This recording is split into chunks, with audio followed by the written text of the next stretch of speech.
Lançado em 2003, o Prêmio Sesc de Literatura tem o propósito de revelar novos talentos, de promover a literatura nacional. Na edição deste ano, o prêmio revelou um talento nordestino, baiano, para ser mais exata, do município de Araci, sertão do nosso estado. Eu estou falando do Franklin Carvalho. Ele é servidor do Judiciário, jornalista e autor do livro Céus e Terra, que ganhou o prêmio na categoria Romance. Um pouco mais sobre essa história você vai saber no TRE Bahia Especial de hoje.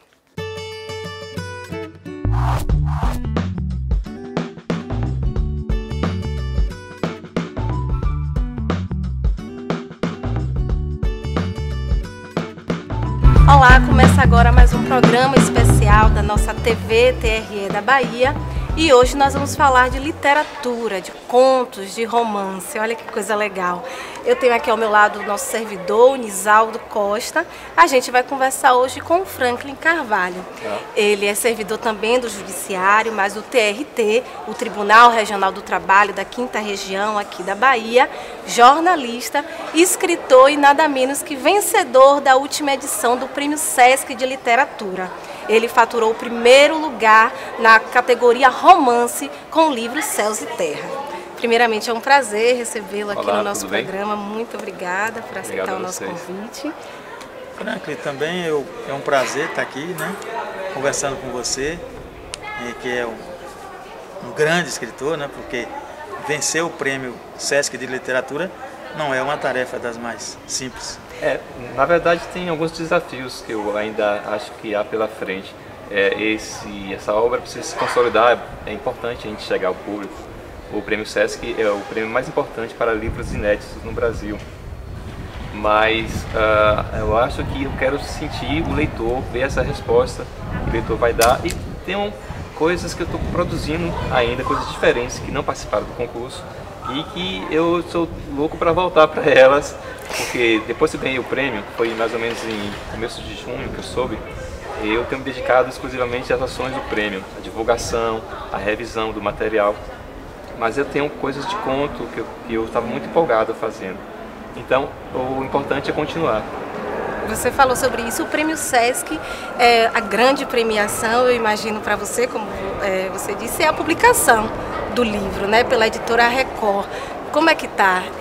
Então, a gente está encaminhando para publicar em novembro. Em novembro a gente deve fazer um lançamento em São Paulo e depois alguns lançamentos regionais, ainda pela cadeia do Sesc, né? O Sesc deve levar a gente para algumas unidades do Brasil e eu faço questão, claro, de fazer em Salvador e convidar o pessoal aí do TRE para comparecer nesse lançamento aqui.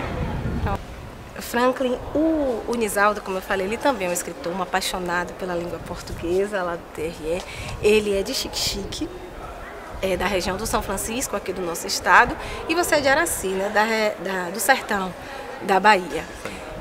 O Nisaldo, não é isso, Nis? Ele fala muito que essa infância dele no interior inspira muito ele, né? Está muito presente em todos os trabalhos. Eu queria que você falasse um pouco sobre essa sua vivência em Araci e como é que você diria que essa sua trajetória, nessa sua raiz no sertão da Bahia contribui para o seu trabalho. Ultimamente eu tenho voltado muito para essa raiz do sertão. Nesse romance Céus e Terra, eu trabalho com a questão da morte no sertão.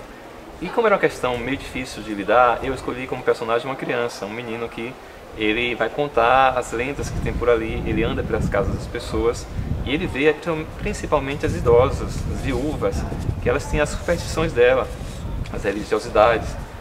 E então eu fui resgatando na memória as coisas que eu tinha vivido, né? Inclusive de perdas de colegas e outras crianças. Naquela época, nos anos 70, onde a história se passa, era muito comum haver a mortalidade infantil, hoje ainda, mas em muito maior grau. Então a gente via velórios, a gente era encaminhado para esses velórios, e a gente tinha que superar isso no dia a dia. Isso marcou essa experiência e essa coisa de brincar na rua, de trabalhar em circo. A gente não só ia para o circo como consumidor, as crianças brincavam, ajudavam a construir os circos.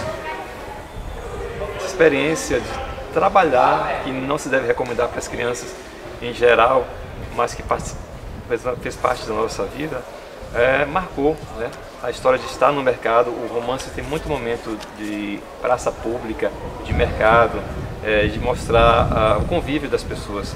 Isso tudo eu trouxe para essa literatura.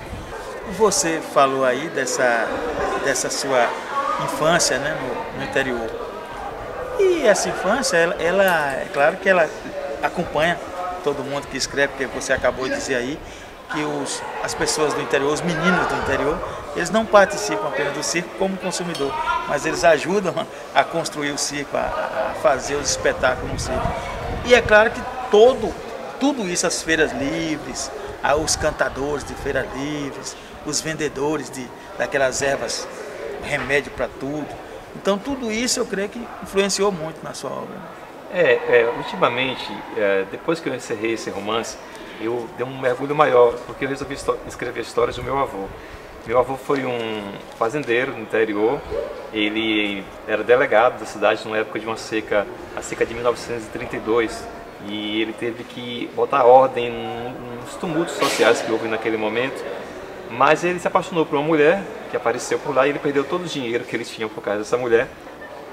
E aí, algumas leituras que eu fazia sobre o sertão, eu preferi retomar o Graciliano Ramos, principalmente, a Raquel de Queiroz.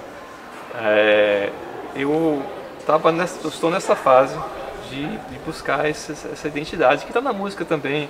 Eu acho que tem uma coisa que não me sai da cabeça ultimamente, que é a música de Elomar, e uma coisa que marcou a gente nos anos 80. Eu acho que essa identidade precisa ser colocada também no Brasil, né, nas instituições brasileiras. Quando eu fui na Flip, na Feira Literária de Paraty, ultimamente, eles perguntaram: você vai escrever sempre sobre o sertão? Eu falei assim, não é uma decisão propriamente dita, mas eu me vejo muito identificado com esse tipo de cenário, né? Eu acho que tem muita coisa para ser dita ainda sobre o sertão. Muita coisa, sim. O sertão tem uma riqueza extraordinária, né? Poética, musical. Exatamente. A gente ainda precisa estar muito presente. E é um cenário muito diferente. É importante que não só o Brasil, mas o mundo conheça. O mundo conheça. Franklin, você falou de alguns escritores, e aí, não sei se por omissão ou se você não lê esses escritores. Eu vi que você não citou aí Guimarães Rosa e Ariano Suassuna. Bom, o Ariano eu conheço uma coisa mais da parte de teatro dele, né? O Guimarães, eu adoro aquela brincadeira com a linguagem que ele faz, mas eu ultimamente estava me batendo com o Josué Monteiro, que é um escritor maranhense, e eu li toda a obra regional do Josué Monteiro, porque ele tem uma parte que ele já volta para o Rio de Janeiro, ele bota os olhos dele sobre o Rio de Janeiro, mas na parte que ele fala do Maranhão, ele tem livros belíssimos, Noite sobre Alcântara, Os Tambores de São Luís. E ao contrário do Guimarães, o Josué, ele é muito rígido nas narrações, ele procura justamente trabalhar aquela linguagem mais clássica, né? E ele foi um professor para mim, né, assim, na literatura. Eu consegui fixar algumas coisas, evitar alguns exageros, porque eu acho que a literatura também a gente tem que evitar algumas coisas, alguns exageros. A gente não pode dizer duas vezes a mesma coisa, não pode ser redundante. Tem que saber cortar. Tem que saber cortar. E é doloroso cortar, porque você começa com uma imaginação solta e aí depois você vai cortar. Então eu disse, tá aqui, eu preciso, em vez de dizer duas palavras, dizer uma só. O Graciliano tem isso, ele consegue fazer uma frase às vezes com três palavras. Com 3 palavras e ponto. Você falou da Flip, né, que é a Festa Literária Internacional de Paraty. Ganhar o Prêmio Sesc lhe credenciou a participar da Flip. Eu queria que você falasse um pouco mais sobre essa participação, que é um evento que costuma abrir muitas portas, né, para os escritores. Você já sente isso? Já dá para dizer que você já é outro Franklin depois dessa participação? Eu tinha ido na Flip em 2009, como assistente só para assistir. E quando eu recebi a notícia do Prêmio Sesc, já me disseram que eu ia voltar lá como escritor agora, e que isso seria um outro status.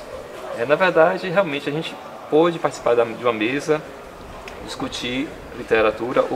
A pessoa que ganhou o prêmio de contos, que é o Mário Rodrigues, de Garanhuns, também ele é um professor de literatura, então ele conhece muito da história da literatura brasileira, do cenário atual. Ele tem um jornal literário e, enfim, das tendências. E eu tenho um conhecimento menor, e aí eu por uma questão de eu ter trabalhado muito com ciências sociais, com antropologia, inclusive para escrever meu livro, eu puxei a brasa para minha sardinha, que é discutir a sociologia da religião, né? Eu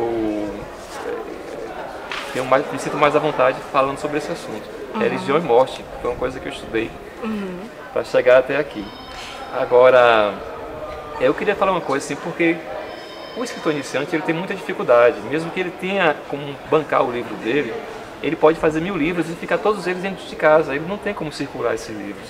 Não existe uma rede de distribuição, não existe política. Eu tive 2 livros independentes. Você faz o livro, mas você não tem como colocá-lo no mercado. E as livrarias, a maioria não aceita esses livros independentes. Você tem que fazer um lançamento aqui e outro acolá, até ter alguma visibilidade. Por isso que o prêmio é interessante também.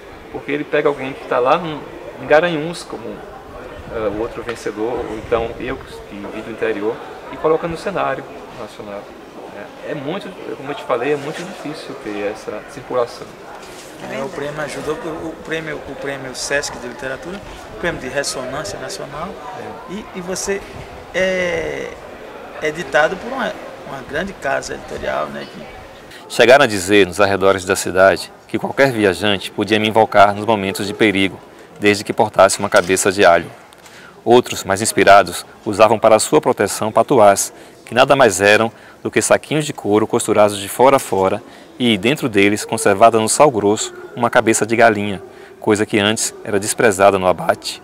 Esse bizarro amuleto, porém, era pouca novidade diante da enormidade de assuntos em que me envolviam como padroeiro e as modas que eu regeria. Padroeiro das crianças em geral, bastando cingir-lhes o pescoço com uma fita ou barbante para evitar que se afogassem em rios e lagoas, ou se perdessem nos passeios pelos matos, ou para fazer com que se curassem. A partir daí, padroeiro dos meninos machos, da cura das doenças da genitália, dos aparelhos urinário e reprodutor de garotos e noivos muito jovens.